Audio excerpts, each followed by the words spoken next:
Zbadal som, ako po ceste beha kačička s malým.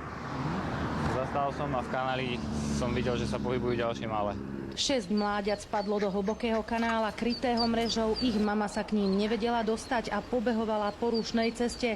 Všimol si ju okolo idúci vodič, ktorý neváhal zavolať hasičov.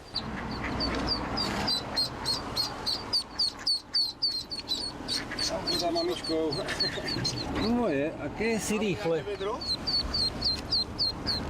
Zlaté to je. Upozorňovali odstavenými blikajúcimi autami okolo idúcich vodičov na to, že sa na ceste niečo deje, aby spomalili. Ďalšie mláďa uviazlo na druhej strane cesty. Hasiči liezli do kanála popri autách, ktoré cestou prechádzali. V premávke si tak museli dávať pozor aj sami na seba.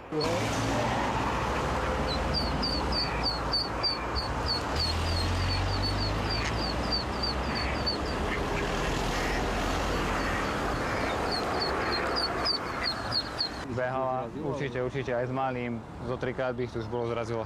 Kačacia rodina prešla z Hrona cez 2 dvojprúdovky plné aut. Hasiči ich naložili do vaku a odviezli späť k vode. Všetky sa bezpečne vrátili tam, odkiaľ sa vybrali na výlet. Oni pôjdu za ňou.